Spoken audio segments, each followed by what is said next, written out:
Bonjour et très heureux de nous retrouver pour découvrir les textes du dimanche 30 juillet pour le 17e dimanche du temps ordinaire.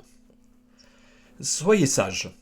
C'est le conseil qu'on donne parfois aux enfants quand leur agitation gêne les adultes. Devenez des sages, c'est le message porté par la parole de Dieu ce dimanche, et c'est bien différent. Quelle est donc cette sagesse que Dieu veut nous voir vivre? Nous en aurons un aperçu avec le roi Salomon dans la première lecture.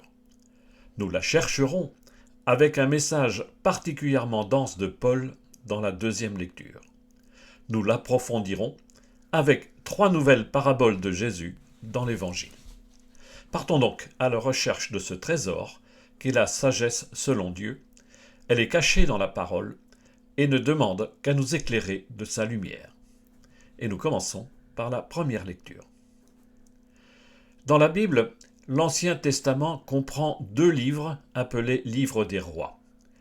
Une grande partie a été composée bien après les événements qu'il raconte, sans doute juste après l'exil à Babylone vers 580 avant Jésus-Christ.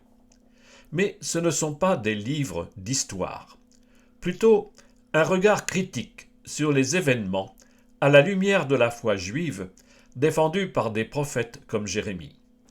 Le début du premier livre des rois raconte la fin du règne du grand roi David et la réalisation de la promesse que Dieu lui a faite dans le deuxième livre de Samuel au chapitre 7, c'est son fils Salomon qui régnera après lui. Nous retrouvons Salomon venu offrir des sacrifices à Gabaon, car il n'y avait pas encore de temple à Jérusalem. Ce récit raconte un rêve de Salomon, donc dans le premier livre des rois, au chapitre 3, versets 5 puis 7 à 12.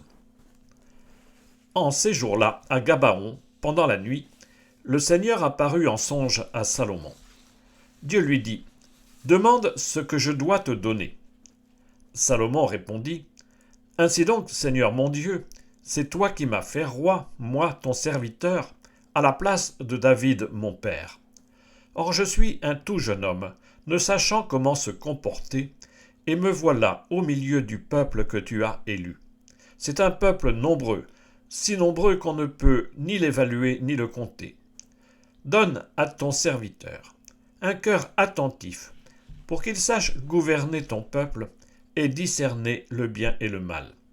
Sans cela, comment gouverner ton peuple qui est si important ? » Cette demande de Salomon plut au Seigneur, qui lui dit : « Puisque c'est cela que tu as demandé, et non pas de longs jours, ni la richesse, ni la mort de tes ennemis, mais puisque tu as demandé le discernement, l'art d'être attentif et de gouverner, je fais ce que tu as demandé. Je te donne un cœur intelligent et sage, tel que personne n'en a eu avant toi, et que personne n'en aura après toi. » Salomon a donc fait un songe. C'est Dieu qui le visite. Un dialogue se noue entre eux, signe que Salomon est bien le roi choisi par le Seigneur, selon la promesse faite à David. Salomon doit choisir le don que Dieu veut lui faire. Il ne choisit ni la richesse ni le pouvoir, il demande simplement la sagesse. « Je te donne un cœur intelligent et sage, lui répond Dieu. » La sagesse, ici, c'est l'art de bien gouverner et de choisir entre le bien et le mal. On retrouve cette idée dans le livre du Deutéronome. Salomon est le modèle du roi selon le cœur de Dieu, à l'opposé des rois infidèles qui ont ruiné Jérusalem. Les 3 paraboles de l'Évangile nous diront à leur tour ce qu'est la sagesse des disciples du Christ. Tout baptisé n'est-il pas consacré comme roi par l'onction sainte ? Sa vocation, c'est bien de gouverner sa vie avec discernement à la lumière de la parole.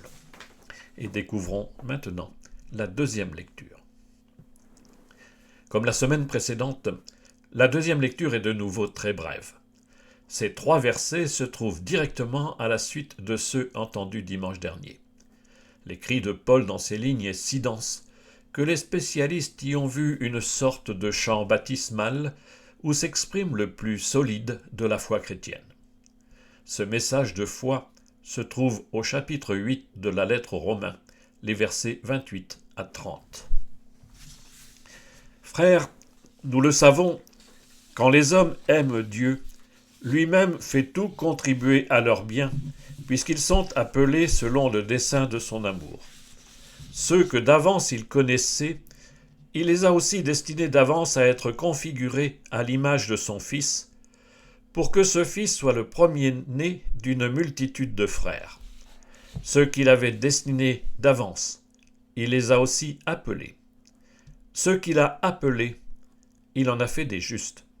Et ceux qu'il a rendus justes, il leur a donné sa gloire. Le véritable cœur de la foi, c'est l'amour de Dieu. Le Seigneur a un dessein pour ceux qu'il connaît, c'est-à-dire ceux qui sont proches de lui. On pourrait dire que c'est son projet d'amour pour nous. Sa volonté, c'est que tous nous devenions semblables au Christ. Nous sommes appelés, prédestinés même, au sens où telle est notre destinée de croyants, que de nous laisser transformer à l'image de son Fils. Tous nous sommes justifiés par lui, rendus justes comme Dieu lui-même. Tous nous sommes entrés avec le Christ dans la gloire.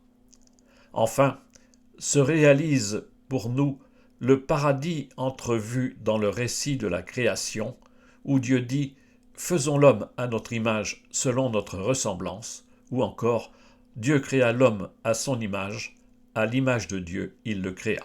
C'est dans le livre de la Genèse, chapitre 1, versets 26 et 27. Et mettons-nous à l'écoute de l'évangile de ce dimanche maintenant. Quelle est la vraie sagesse pour les disciples du Christ ? En écho au rêve du roi Salomon qui a demandé au Seigneur la sagesse de gouverner, l'évangile de Matthieu nous fait méditer 3 nouvelles paraboles. Elles nous disent ce qu'est la vraie sagesse.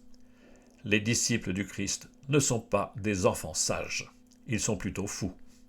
Ces 3 paraboles se trouvent à la fin du chapitre 13 de Matthieu, du verset 44 au verset 52. En ce temps-là, Jésus disait à la foule ces paraboles. Le royaume des cieux est comparable à un trésor caché dans un champ. L'homme qui l'a découvert le cache de nouveau.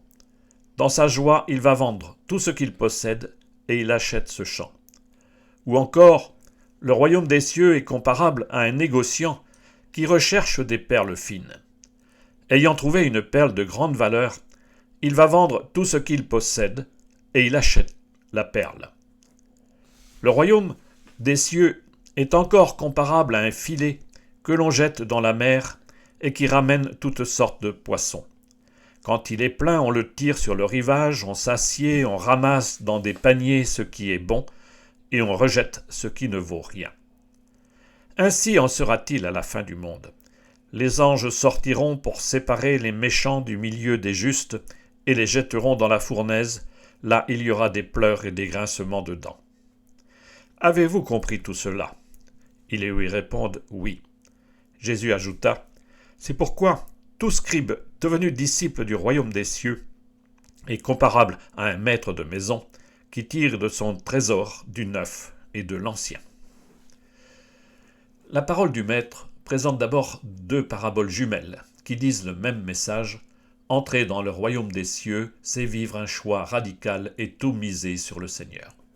Une 3e parabole revient au thème du jugement dernier, déjà abordé avec la parabole de l'ivraie du bon grain dimanche dernier. Enfin, Matthieu offre une conclusion à ce grand discours de Jésus. Le trésor et la perle d'abord. La foi est un trésor inestimable. C'est le message transmis par ces 2 paraboles. À cette époque, il arrivait qu'on cache sous terre une bonne part de sa richesse pour éviter qu'elle ne soit volée. Et c'est bien un de ces trésors que découvre le cultivateur. Mais il n'est pas à lui. Alors il le cache et achète le champ. De même, le marchand qui découvre une perle rare, il vend tout pour acquérir ce bien précieux. À l'image du cultivateur et du marchand, le disciple de Jésus est invité à tout quitter pour le suivre. Car, a dit Jésus au chapitre 6 de Matthieu, verset 21, « Car là où est ton trésor, là aussi sera ton cœur. » Simon et André, Jacques et Jean ont quitté leur sécurité et leur métier pour devenir pêcheur d'hommes. Lévi, le publicain, a laissé son bureau de collecteur d'impôts pour d'autres richesses. Comme eux, nous sommes appelés à tout quitter pour miser sur la vraie richesse. Le filet dans la mer.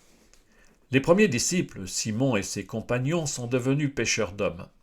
C'est la même image qu'utilise Jésus pour achever son discours en parabole. Le filet jeté dans la mer ramène du bon et du mauvais, et il faut trier. Comme dans la parabole du bon grain et de l'ivraie, Jésus redit que c'est à la fin que s'opérera le tri entre les méchants et les justes. L'insistance invite à prendre au sérieux l'enseignement du Maître. Il y aura bien un jugement lorsque le temps en sera venu. Celui qui a des oreilles, qu'il entende, a-t-il dit. Autrement dit, écoutez ma parole et vous vivrez. Car c'est vraiment grave et mortel si après avoir entendu l'enseignement de Jésus, nous n'en faisons rien. Terminons avec le neuf et l'ancien. Le discours en parabole s'achève par une brève conclusion. Les disciples affirment avoir compris les paraboles. La parole de Jésus s'adresse à ceux qui ont charge d'enseigner à la suite du Maître. Ils sont, à leur manière, les maîtres de la maison. Ils ont la charge de vêtir la famille chrétienne avec du neuf et de l'ancien. Aujourd'hui, comme hier, il nous faut d'abord transmettre de l'ancien, c'est-à-dire la tradition héritée des pères, qu'on pense au livre de l'Ancien Testament comme nous l'avons médité avec la sagesse de Salomon. Mais l'héritage, ce sont aussi les paroles de Jésus, recueillies dans les évangiles comme un trésor ou une perle de grande valeur. Mais il faut aussi faire du neuf. À chaque époque et donc aujourd'hui, il faut sans cesse transmettre la foi dans sa nouveauté, la rendre actuelle et pertinente pour susciter l'élan de la conversion. Car le royaume des cieux, c'est aujourd'hui.